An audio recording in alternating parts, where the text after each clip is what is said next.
ce matin qui s'intitule « Le peuple a besoin de toi ». Ça tombe bien, non? Sans plus tarder, vous allez ouvrir vos Bibles, s'il vous plaît, dans Luc au chapitre 8.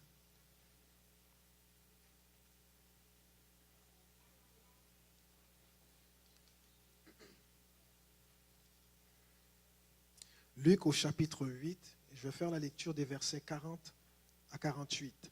Je vais lire dans la version Nouvelle Bible Seconde, NBS. Luc 8, 40 à 48.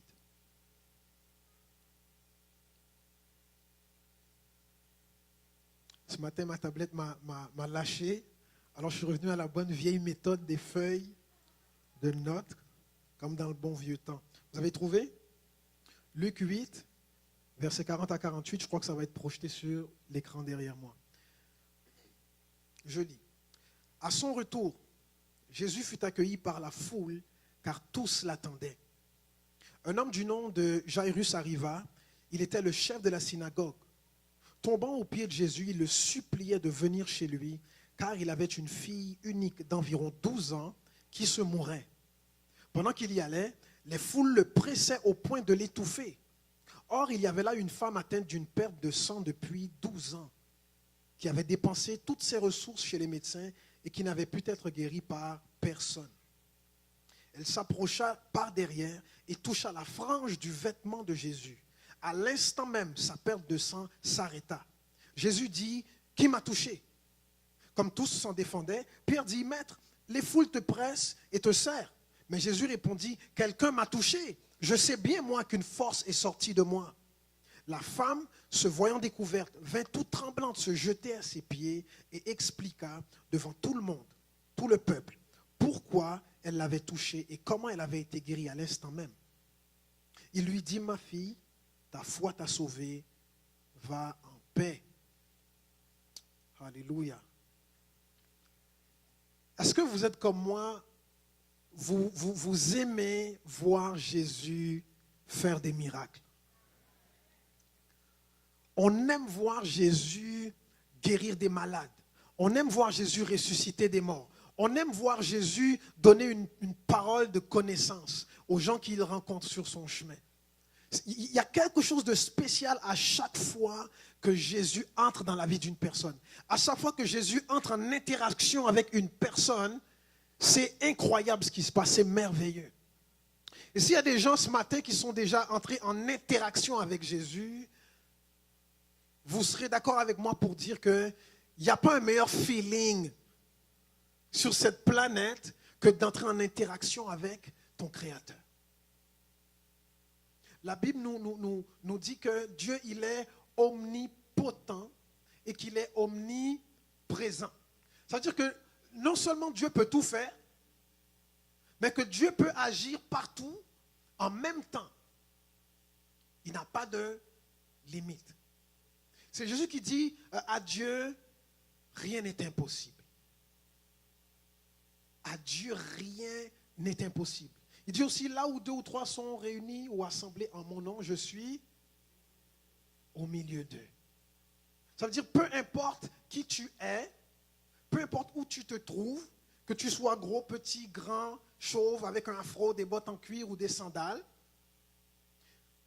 quand tu t'approches de Dieu, rien n'est impossible. Quelle que soit ta situation, quel que soit ton besoin, quelle que soit la hauteur de ta montagne, de ton géant, de ton défi, Dieu, lui, il est toujours à la hauteur. Et Jésus, il arrive dans la ville ici, et la Bible nous dit que tous l'attendaient. Il y a une foule réunie là, il y a tout un peuple qui est là. Jésus arrive dans la ville, tout le monde attend Jésus. Est-ce qu'on peut dire ça de l'assemblée qui est réunie ce matin? Est-ce que tout le monde ici attend Jésus? Tous l'attendaient. Chacun avait un besoin, un problème, un défi pour lequel Jésus était capable d'apporter une solution. Tous l'attendaient. Et Jésus, pour plusieurs d'entre eux, était le dernier recours. C'était la dernière chance. Et alors que Jésus, il est là, il avance, on nous dit que la foule est autour de lui, tout le monde le presse. Tout le monde crie le nom de Jésus, tout le monde l'appelle, tout le monde est en train d'essayer de le toucher. Et il y a un homme dans cette foule-là qui arrive à attirer l'attention de Jésus. Tu sais, quand tu es parmi une foule et que tu essayes d'attirer l'attention de la personne que tout le monde veut toucher et que c'est à toi qu'il parle, qui a déjà été dans un concert avec une célébrité là et puis tu voyais les groupies qu'on appelle, tout le monde qui saute dessus, et la personne qui arrive à attirer l'attention, cette personne-là, c'est le meilleur jour de sa vie à ce moment-là. La foule est là, tout le monde presse Jésus et tout le monde essaie d'avoir son attention, tout le monde cherche à faire entendre sa requête, son besoin, sa prière. Et il y en a un qui se détache du lot. Et comment il fait ça? La Bible nous dit que Jairus se jette aux pieds de Jésus et le supplie. Et le supplie. Si ça se trouve, c'est même pas le premier à avoir touché Jésus, mais il a réussi à attirer l'attention de Jésus en se jetant à ses pieds. Comment est-ce qu'il a fait ça? Pourquoi Jésus s'est arrêté sur lui? Parmi toutes les personnes qui l'entouraient, toutes les personnes qui poussaient, toutes les personnes qui jouaient du coude pour avoir son attention. Pourquoi c'est Jairus qui a eu l'attention de Jésus? Est-ce que c'est parce qu'il était le chef de la synagogue? Vous savez, il y a des gens qui pensent que Jésus, il écoute les gens surtout quand ils sont importants. Jésus écoute plus les pasteurs que les membres d'église. C'est vrai? Non. Des fois, on pense que non, lui, il est important, c'est sûr que Dieu va l'exaucer. Ça, c'est le pasteur. Parfois, on pense que soit il faut être important pour avoir l'attention de Dieu, ou il faut faire quelque chose d'extravagant. Un peu comme quand la femme, elle a essuyé les pieds de Jésus avec ses cheveux. Ça, c'était extravagant. C'était « waouh ». Jésus ne peut pas passer à côté de quelque chose comme ça. Mais Dieu n'accorde pas son attention ni à cause de ton rang, ni à cause de l'extravagance de ta requête. Mais ce qu'il regarde, lui, c'est la foi. Ce qui attire Dieu, c'est la foi. Est-ce qu'il y a de la foi ce matin? En tout cas, j'espère. Parce que pour attirer l'attention de Dieu, il faut la foi. La Bible nous dit que sans la foi, il est impossible. La Bible ne dit pas que c'est difficile. Ou bon, tu peux essayer, mais ça va être long. Non, impossible. Tu peux prier toute une vie. Sans foi, tu ne verras jamais. Parce que Dieu ne va pas dire, ah, bon, ça fait quand même une couple d'années qu'il me demande ça, je vais finir par lui donner. Non. Tu peux prier toute ta vie sans foi, zéro résultat, et tu peux prier 1 minute avec de la foi, tout de suite ça descend. C'est la foi. Ce n'est pas l'ancienneté dans la vie chrétienne, ce n'est pas la position dans l'église, ce n'est pas combien d'argent tu mets dans le panier, parce qu'il y a des gens qui pensent que plus il y a de zéros dans mon chèque, ben plus je peux m'attendre à ce qu'une bénédiction me soit retournée. Une bénédiction qui s'achète, ce n'est pas une bénédiction, c'est une marchandise. Dieu ne marchande pas ses grâces, ni sa bonté. Dieu donne ça gratuitement. Et la devise, la monnaie d'échange que Dieu demande, c'est ta foi. Et donc pourquoi il s'est arrêté sur Jairus? Parce qu'il a vu de la foi. Et là où il y a de la foi, Dieu est prêt à agir. Dieu se prépare à faire quelque chose. Là où il y a de la foi, Dieu se sent bien. Là, il est prêt à faire n'importe quoi. N'importe quoi, quand il y a de la foi. Est-ce qu'il y a quelqu'un ce matin qui veut attirer l'attention du Seigneur? La foi. Dieu n'a pas de favori, il n'a pas de chouchou. Il ne fait exception de personne. Il n'a pas une liste noire et puis une autre liste avec les privilégiés. Maintenant, lorsqu'on lit l'Ancien Testament, on apprend que certaines personnes avaient un accès privilégié à Dieu. Ça a déjà été vrai. Okay? C'est le cas de Moïse. La Bible nous dit que Moïse parlait à Dieu face à face. C'était un ami de Dieu.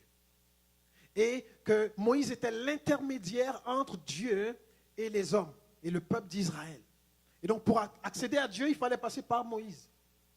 Et puis Dieu a établi une famille, les Lévites, une famille de prêtres et de sacrificateurs qui serviraient d'intermédiaires.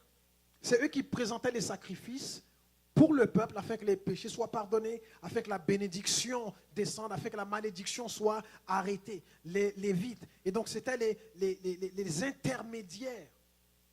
Mais lorsque Jésus a été sur la croix, vous savez ce qui s'est passé? Il a fait de tous ceux qui croiraient en lui des sacrificateurs. Parce que seuls les sacrificateurs entrent dans la présence de Dieu. Et donc, Jésus est mort sur la croix. Ceux qui ont mis leur foi en lui ont reçu une position de sacrificateur, de prêtre, afin de pouvoir entrer dans la présence de Dieu. Et ainsi, Dieu s'est fait plus accessible. Dieu s'est fait tellement accessible qu'on voit Jésus entrer dans la ville et toute la foule le presse, tout le monde peut le toucher. Jésus, la Bible nous dit, est Dieu fait chair, Dieu fait homme. Tout le monde a accès à Jésus. Mais seulement par Jésus, on peut entrer dans la présence de Dieu. Si tu as mis ta foi en Dieu, si tu as mis ta foi en Jésus-Christ, tu as automatiquement accès à sa présence. Dans Hébreux, au chapitre 4, on nous dit, approchez-vous avec assurance du trône de la grâce pour obtenir grâce, la miséricorde, le secours de Dieu, la bénédiction. Donc si tu crois en Jésus, tu es un sacrificateur, c'est un prêtre. Tu es un prêtre. Tu ne pensais pas, hein? Tu es un prêtre. Parce que dans la présence de Dieu n'entrent que les sacrificateurs. C'est eux qui ont accès au sanctuaire. Jésus, il entend Jairus et il dit, d'accord, je vais aller chez toi. Et puis il s'apprêtait à guérir sa fille. Et pendant qu'il y allait, la Bible nous dit qu'il y a une femme dans la foule. On ne nous dit pas son nom. Mais elle avait un problème, elle avait une perte de sang. Et dans l'Ancien Testament, Dieu avait donné à Moïse des lois. Et parmi ces lois-là, il y en avait une qui disait que lorsqu'une personne avait une perte de sang, comme ça, elle devait être considérée comme impure. Ça veut dire que cette personne-là, on n'y touche pas. Tout ce qu'elle touche devient aussi impur. Et donc, elle, normalement, elle n'aurait pas dû se trouver dans la foule. Elle n'avait pas d'affaire là, elle. Elle n'avait pas d'affaire là. Et alors que tout le monde est en train de crier le nom de Jésus, tout le monde est en train de crier son besoin, sa requête, elle ne pouvait pas faire ça.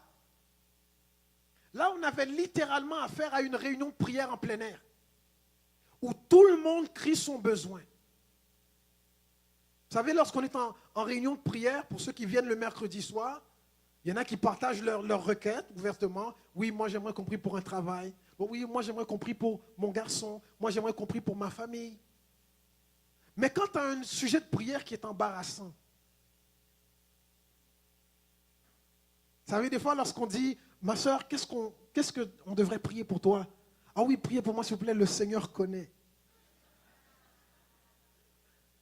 Parce qu'il y a des sujets de prière qu'on préfère garder pour soi. C'est vrai ou pas? C'est facile de crier dans la foule, Seigneur, moi j'ai besoin de travail. Seigneur, ma fille est malade. Seigneur, mon cousin est mort. Seigneur, j'ai besoin de toi. Mais comment tu cries? Moi j'ai une perte de sang. Tout le monde se serait démarqué. Et si ça se trouve, il y en a qui l'auraient lapidé pour avoir rendu tout le monde impur. Elle est là dans la foule. Elle n'est pas censée être là. Elle n'avait pas d'affaire là. Elle touche les gens, elle pousse, elle essaie de passer. Pendant ce temps-là, elle est en train de rendre plein de gens impurs pour accéder à Jésus. Tout le monde essayait de se faire remarquer, mais elle ne voulait pas se faire remarquer. Parce qu'elle n'a pas intérêt à ce qu'on sache qu'est-ce qu'elle a. Elle ne voulait même pas attirer l'attention de Jésus, elle voulait juste toucher son vêtement. Parce que dans son cœur, sa foi lui disait que si tu touches cet homme, ce sera réglé. Tu ne seras plus malade et encore plus important, tu ne seras plus impur. Quand tu touches Jésus, tu n'es plus impur. Elle ne voulait même pas qu'on sache. Et moi, j'aime la délicatesse de l'auteur. J'aime la délicatesse de Luc. Il aurait pu nous donner son nom. Il a gardé ça anonyme. Vous savez, il y a des gens que Dieu garde anonymes parce que ce n'est pas de vos affaires ce qui se passe dans sa vie ou dans son cœur. Et parfois, tu viens parmi les gens de l'église, tu viens et tu as honte de ce qui se passe chez toi. Et tu penses que Dieu va t'exposer, te stouler. Tu penses que Dieu va te démasquer. Comme si Dieu n'avait que ça à faire, dévoiler des gens. Ce n'est pas le cœur de Dieu. Dieu, c'est un Dieu qui sait garder des secrets. Même des secrets honteux, embarrassants. Tu sais ce qui se passe derrière les portes closes quand tu es tout seul? Dieu le voit, Dieu le sait. Et la Bible nous dit parfois, Dieu il fait juste tourner le regard. Et il est patient. Et parfois, il souffle par son esprit à ton cœur et dit, viens me toucher.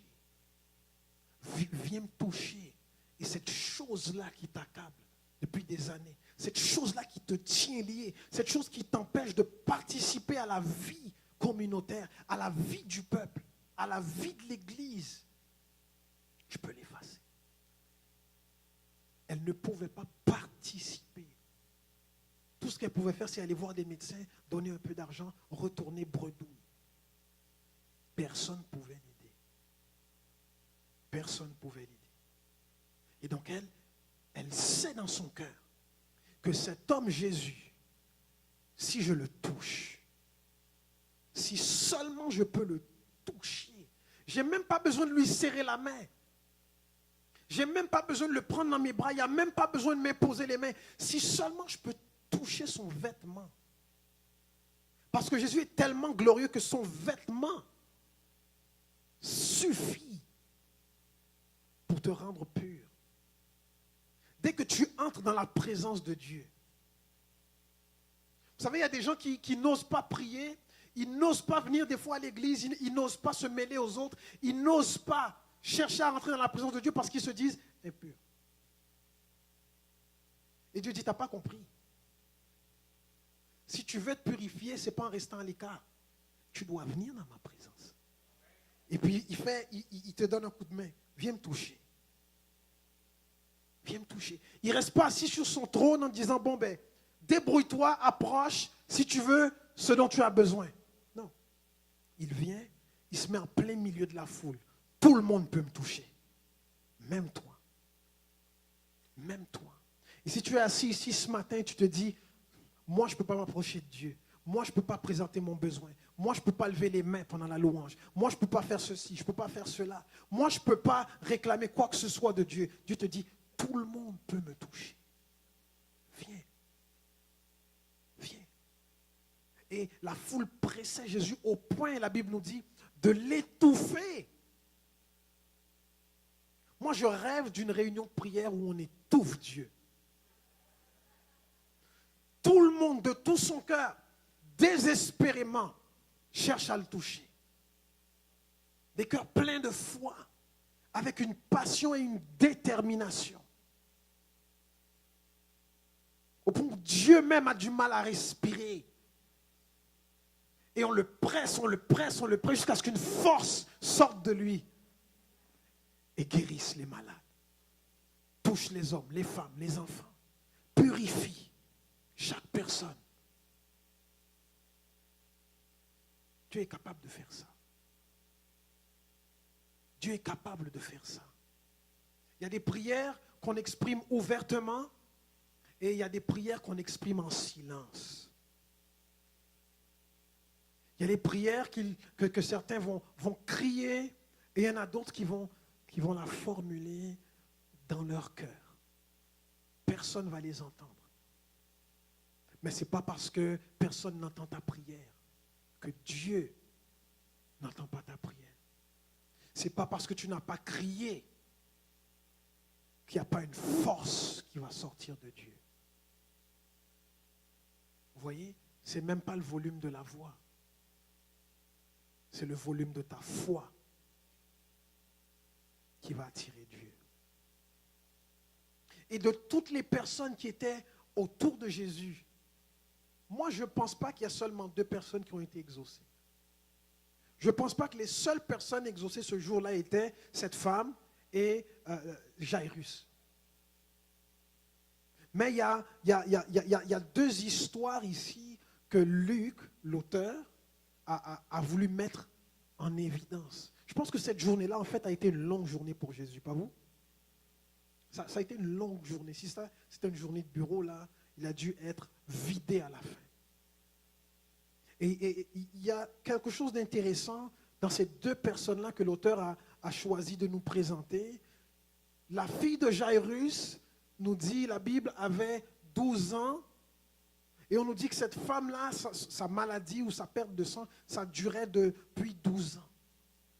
Donc la jeune fille a 12 ans, la mort frappe à sa porte. Et l'autre femme, ça fait 12 ans que la mort est en train de faire son travail dans sa vie.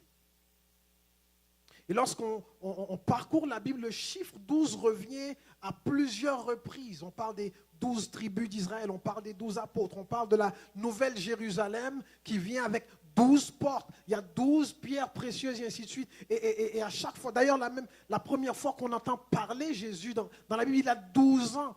Et à chaque fois qu'on parle du chiffre 12 dans la Bible, on parle de perfection, on parle d'autorité. Et il y a comme une notion du royaume de Dieu qui est présenté aussi.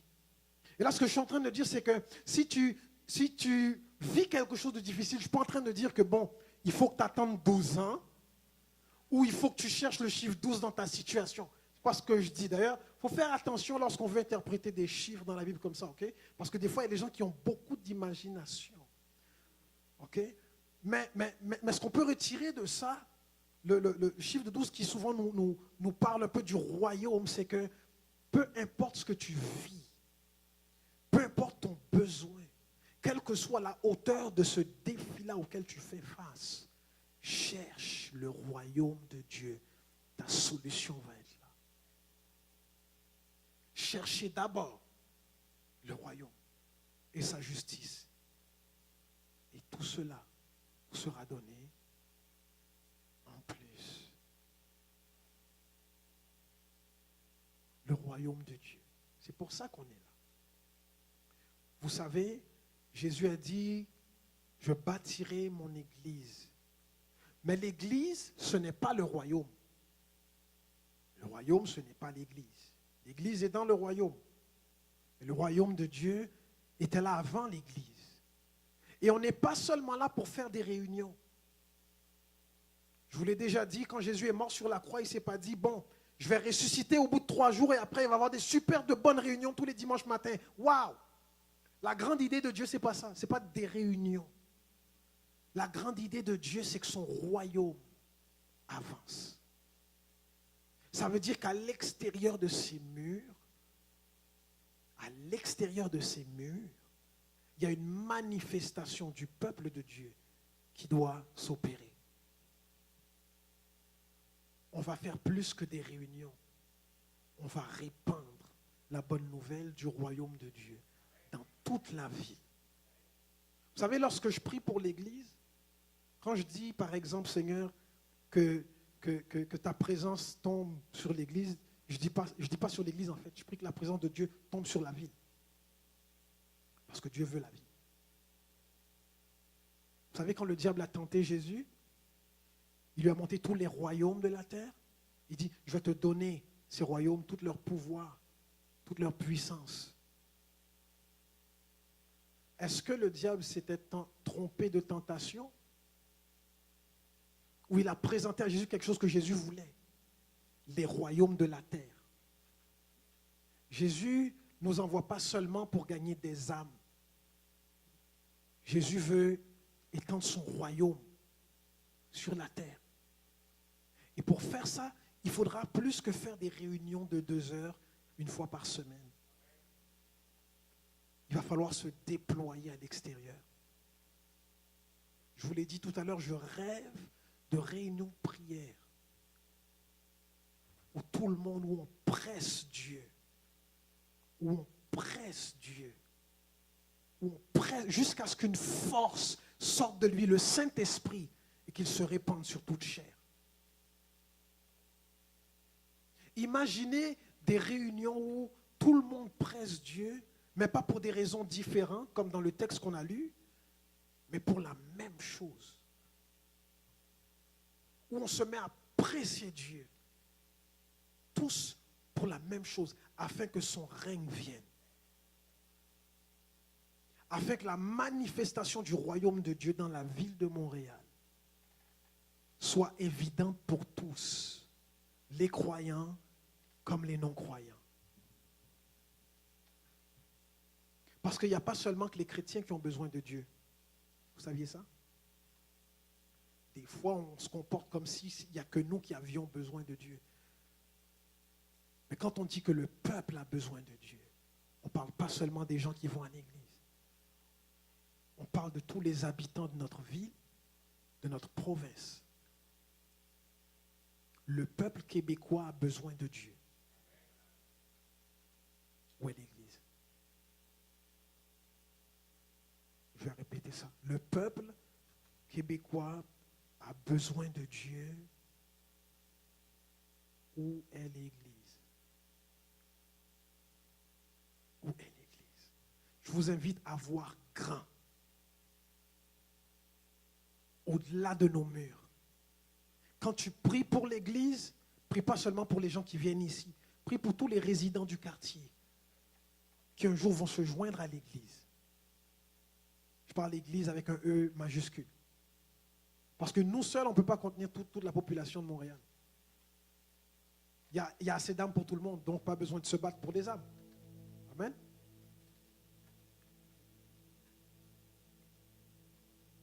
Je vous invite à entrer dans une saison de prière où on va presser Dieu jusqu'à ce que une force, celle du Saint-Esprit, descende et change la situation.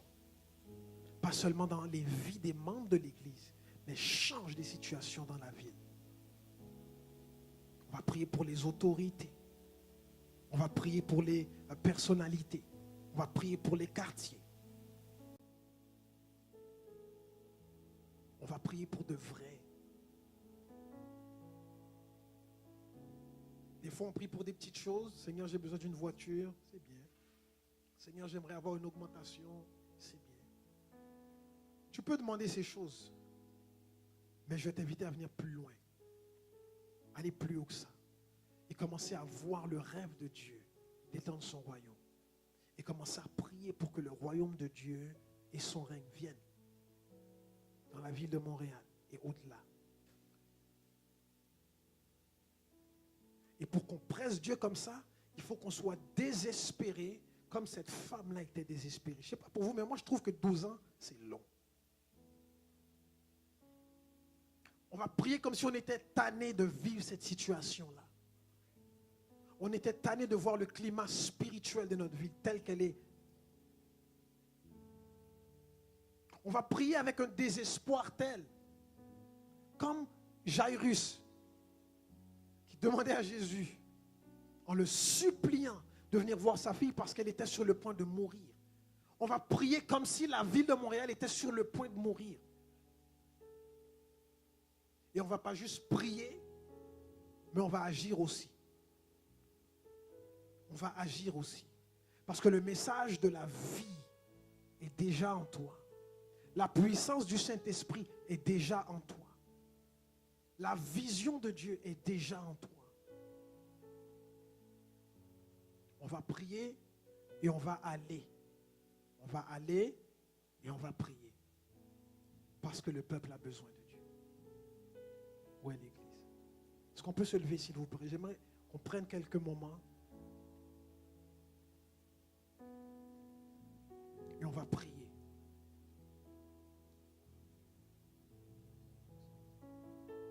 Et on va prier. On ne va pas prier, c'est pas vrai. C'est pas vrai. On va prier. On va presser Jésus.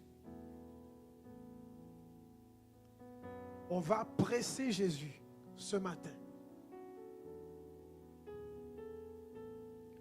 Pour qu'un réveil éclate dans la ville de Montréal. Pour que la mort dans la ville de Montréal arrête sa progression.